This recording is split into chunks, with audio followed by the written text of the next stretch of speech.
Hello, everybody, and welcome to another amazing podcast here with a very special person that we're going to spend a few minutes with.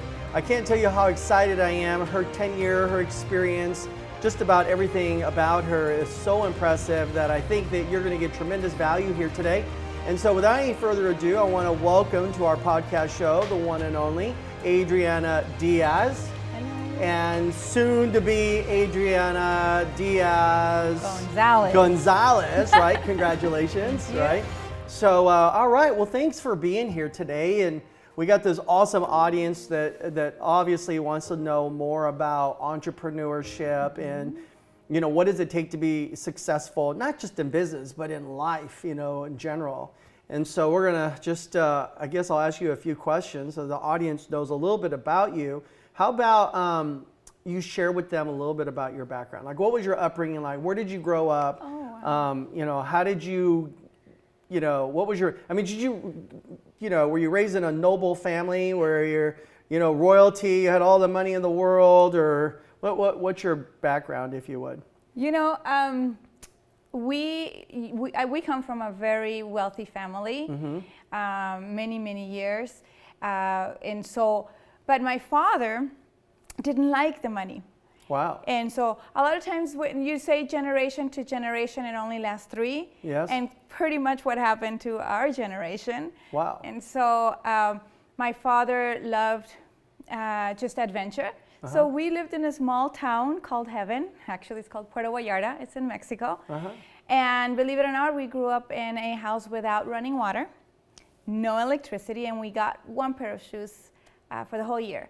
So if you go to these beach places and you see all these people barefoot, yes, a lot of times it's because they only use their shoes to go either to work or to school. Wow. And so, but it really taught us a lot of good things between my brothers and I. We really, they took care of me. It taught us to just really depend on each other. When you're out in the boonies and you have a scorpion bite you, you know, you really have to act quick and really just depend on each other. So family life, very united. Wow. So you grew up here in Los Angeles, am I right? I went to junior high school here and high school in San Diego, yes. Okay. And then what did you do out of school? Did you go and get a job, or were you? No, actually, I came to study. Well, so when my brothers were ready to go to college, yeah, my mom and my dad sat down with them and they did all of this stuff to go to college. When it was my time to go to college, my mom told me that, she said, Mija, you're so pretty, you should get a nice husband. And so that really pissed me off. And I said, no, I'm gonna go to college myself. And so I didn't know about financial aid or anything like that, so I decided to come to Long Beach because I wanted to be an import and export. Oh. And so my mom says, I can't help you financially. I'm like, that's okay, I have enough money saved. I did not have hardly anything saved. And so, but I came anyway. And I rented a little room and that was it. I started studying. And then an opportunity was presented to me when I was almost 21 years old. The place where I was working at, they were gonna close up.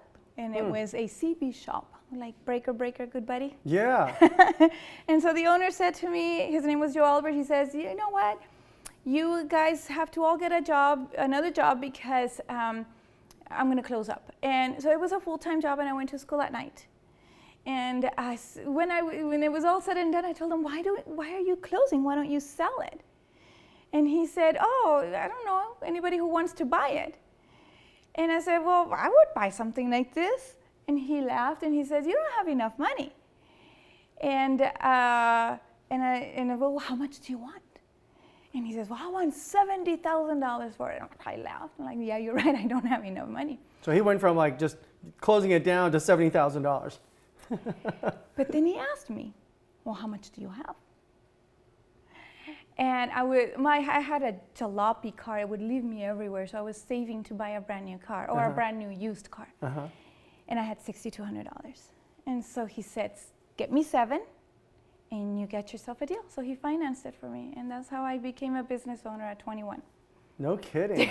In the CB radio business. CB radio business. And one little hole on the wall turned into 5. And then about 10 years later, I was now importing with him from China and from Korea. Oh, no kidding. So it turned out to be a very, sometimes when you get, like everybody thinks that you are going to chase an opportunity, but it's not like that at all. Opportunity chases you. And you just have to be ready to go for it, whether you're ready or not, because you're usually not going to be. And I thought to myself, well, what's the worst thing that could happen? In this country, they don't have debtor's prison, so if I don't pay, he's not going to put me in jail. Right? All I'm out is just my initial investment. I'm sure he thought the same thing.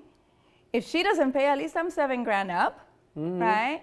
But it actually worked out, and he became my mentor for many, many, many years. That's great. What a great story. Yeah, 22 years into it. So you were in that industry for 22 years? Yes. Oh my goodness. Yes. So you were always kind of an entrepreneur. I kind of always had that bug of starting a business or something. Yes, my family does real estate. My whole family does real estate. That's how my grandmother made her money here in the States. And so I didn't really like the real estate industry as much, but I was a very early investor, and that really helped me out a lot. I was more of the buy and hold, and I just bought and held. Oh, got it. And so until everything was paid off, and that was my goal, just to pay off my little apartments and buy another set of apartments, pay them off, and just do that, steady kind of thing. Yeah. So from that, now you transitioned to the financial industry. Yes. So now you're in the financial industry, and you've done extraordinarily well. You have a couple of your own offices now, and you and Fernando kind of run different operations from San Diego to LA County, kind of going back and forth. Is that right? It is. This industry really allows us to grow in many, many ways. And one of the things that I liked about this industry, that my business doesn't depend solely on me. I can train somebody, and now they can run their own shop, basically. And so we really like that. Now, Fernando and I, we had our own operation before we met individually. So when we came together, it was really incredible, because now I'm with somebody that believes in the same things that I believe, believes in helping people, believes that there's a way, believes that your past is not as significant of your future. And so with that, we've been able to really grow and really be extraordinarily happy doing it. So now, what would you say is your toughest challenge or your greatest adversity in business? Because has it always been easy for you? It has never been easy for me. Okay. And it's really, the toughest thing for me in business has been, and throughout my different businesses, because I've had several, is to know when to change your tactics. So, because they say, if it doesn't work, keep doing it over and over and over again, just like with a child, right? You don't ever give up if you keep falling, right? But if you're not doing it the right way, how do you know when to change, right? And so most of us learn because it's been so long and it's not getting any better, right? You reach a plateau. So knowing how to change the direction in your business, I think, is the most challenging thing. And it really, a lot of times, it just has to do with meeting the right people and the right mentors that will say, there it is, right? There's the key to where I need to go and where our team together needs to go. And so that has been the biggest challenge. But I believe we got it now. Where do you go to meet people? Like when people say go networking, like when someone says, well, I don't have a market, I don't know anybody who to call, or I'm sure you've had some people say to you, I don't have a market to sell in, you know what I mean? Or I don't want to sell to my family and friends. And so what tips could you give somebody to know how to go out there and network and meet other people, I was very fortunate that my family supported me 100%. Which is great. Which is great. So my brother even said to me the first time, because I needed 10 training appointments to begin with, and so that I can get that experience, because nobody's going to put me in front of a client if I don't have that experience. It just doesn't make sense. So I went to my brother, and he said to me, well, if I'm not paying more than I'm already paying, if I can pay a little bit more. And so he was willing to pay more for the plans that he had just to switch over to our companies. And it ended up that we actually ended up saving him a lot of money to begin with. And so with that, but here in the LA area, I didn't have a lot. And I think that's your greatest strength. A lot of strength. contacts? A lot of contacts. Yeah, okay. Because my life had been very closed. And you just get one, and you just have to be very good at knowing how you can help people. So my contact list here in Los Angeles, I went to see my roofer. Oh. Who had done I didn't really have, my life was just my family and my job, my business. And so my contacts were my roofer, the guy who always did the plumbing for my apartments and stuff like that. So those were my first training appointments, believe it or not. But the guy who fixed the pipes in the house, how do you call it? My plumber. Yeah. So he was my second appointment, and he gave me one. So we were able to help him, but he gave me one single referral. And this lady, amazing lady, my client till now, she has been, for my first 2 years, she was my biggest source of referrals because she had a child with disabilities. And my uncle had Down syndrome. So I saw how my grandmother did it, because she knew that her child was going to depend on her long after she was gone. So I saw her, how she fixed her finances to set him up to have a good life when she was no longer here. Yeah. And so that really touched me. And I think God, when you step out on faith, John, God, the universe, will put the whole table on for you. You just have to remember to keep faith, and keep walking. And people, the right people, will always appear in front of you. So that's what happened. And so immediately, I knew she didn't set up her financials correctly for that child. I was able to help her, and she was able to really now direct me, which was the funniest thing, John. I actually got kicked out of that appointment. Oh, wow. The husband was not aware. She wanted me to talk to her husband, but he didn't know. So I came to the house at 7. The gentleman had been awake since 5:30 in the morning. He was tired. She didn't even fix dinner for him because I was there. Wow. So when we were there, I started going through our presentation, and you could tell that they were not well prepared for this family. Sure. And one of our biggest jobs is really to help people see, because we all think that we're okay. Yeah. Because we've survived so far. Yeah. And our job is to really make them see that it's not about surviving, it's about thriving. And so I had to disturb.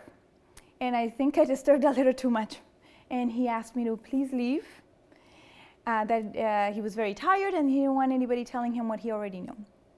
And so I left, and but I knew I had to get back in there somehow. I just knew that family needed me. So for weeks I kept calling back, and I wanted to talk to the husband until I finally talked to him.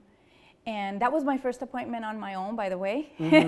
Wow. And it was, but long story short, they've been my clients. They refer me people because they sit down with other families that are in the same situation, other groups. So the first thing they asked me if I could do a group presentation for them. And we did. So they kept me busy for my first 2 years, that one single person. Yeah. So it's really interesting that despite your adversity or a challenge or an obstacle, there's a great quote that I heard that says that an obstacle is something that you see when you take your eyes off your goals. Right? So here your goal was to see the husband, no matter the fact that he asked you to leave the house, right? And you got rejected, and despite that rejection or obstacle, you still went after your goal, because your goal was truly, the underlying goal was to help that family. You truly saw the need for what that person did not know. Yes. And that's what still compelled you to do what you were doing. Because most people, you get a rejection like that, especially asking you to leave their house or office or wherever. I mean, that's got to be like, it's almost like a slap in the face, you know, and then to walk out almost quasi-embarrassed, you know, and, you know, kind of, it's like you're being humbled at that moment, and to still pursue and come back. I mean, I love the persistence. You know, Napoleon Hill talks about persistence and Think and Grow Rich, and you have that persistence to continue to go back. And that comes from knowing that this family needed help. So I didn't take it personally. Wow. I didn't take it personally. I knew that they really needed help. And I knew that I was a person to bring that our companies would be the people, the right vehicle for them. And so somehow I just knew that I had to talk to him again. Sure. And I did. And so, and again, it's just out of the necessity, not for me, but for them. Because if they didn't put those plans in place, you know, his life, the child's life, Sure. who he's now, actually he's now 18. And so now I know that because of that persistence, that never giving up and don't take it personally is how you're able to get ahead and help the people that you need to help. And whether it's with a plan or, right, sometimes it could be somebody that comes into our business or somebody that you want to give value to and you want to help, and they don't know what is on the other side, but you know what's on the other side. You That's know right. what's possible. That's right. And that's what keeps us going. If I were to ask you, as a young entrepreneur, I come to you and say, I have a job, I want to shift into something different, you know, become an entrepreneur. What are 5 tips that you can give somebody to be successful in business? First of all, you need to change your mindset, 100%. If you're in business, everything is given to you. And you have to perform, otherwise they fire you. When you are an entrepreneur, you have the choice of not performing and waking up late because you can. And I'll tell you something that when I was, because I was very young in business and I had to deal with men because my business was all about men when I started in my import-export trade in two-way radios. And so they always thought, oh, you're your own boss, you could do whatever you want. Well, yes, I can do whatever I want. But if I don't show up, everything, right, doesn't work well. Right. So I want a lifestyle, I want to help people, I want to inspire people, and because of that is why we wake up so early. Even this morning, we actually had an appointment early in the morning at 7:30, an interview with a new business partner that we now do have for one of our offices. And I told him, the only time I could see you is at 7:30. If you want it bad enough for this interview, you will be here. And if you don't, then we'll be early to where we're going to be. And the gentleman was there, and he's, you know, he's well off. He's a gentleman in his, entering now his late 50s, and an engineer. And he wants a better lifestyle, right? He started out thinking that was, you know, because we are taught you get a good job with benefits, Sure. right? And so changing that mindset is really important. That you have to fight for everything that comes your way. People don't get what they deserve, they only get what they fight for. And so, and starting an entrepreneur at the beginning is the hardest thing to do. Is the hardest thing to do because a lot of times we're trying this part-time, right? You have your job, and I had my business still when I got started. I had my business, and then part-time, then you have to now begin to work again. Right? And so I knew, for example, when I had to study, my only study time, because I had a business. My business is 10, 12-hour days, Monday through Saturday. And then I had 2 kids. So I knew that my only time to study was from 11 in the evening to 1, sometimes 2. And then I had to get up, take the kids to school, and then do my routine. So it's the hardest thing, not to give up when it gets really, really hard. Sure. So those are the 3 things. Number 1, change your mindset. Read the best books that you can. One of the books that this year we're reading, and not only reading, because reading is one thing, but applying. Like there's these people that, I'm going to read 12 books this year. But when are you going to really get a chance to apply what you learn, right? So Fernando and I decided we're going to read 1 book, and we're going to apply it. And we wrote all of the 13 principles and a board in the bedroom and how it applies, right? And so everything, not only the principles, but how we apply it in our daily lives, like subconscious thinking, right? How do you correct your subconscious? You read your affirmations. Everything that we do is based on that book. And so. And this book is, I'm assuming, Think and Grow Rich. Think and Grow Rich. Because you said 13 principles. So I was like, wait, is this Think and Grow Rich? It is, okay. absolutely, Okay. absolutely. Great. And I've read it before, but I never studied it. Right? So this time, not only am I studying it, but we are applying it. And in 1 year, everything can change. In 1 year, Wow, that's everything awesome. can change. And so we're a testament of that, and so we're super, super happy about that. That's awesome. Adriana, thank you so much for being here today. And thank you all for listening and watching. Please make sure that you follow this lady. She's an amazing woman. Down below, we're going to have her information. You'll have her email, her Instagram. Make sure you subscribe to her, subscribe to us, and make a comment. And we appreciate you tuning in. We wish you guys all the very best. And again, Adriana, thank you for joining us and giving us some amazing content today. Appreciate you. Thank you, and thank you all.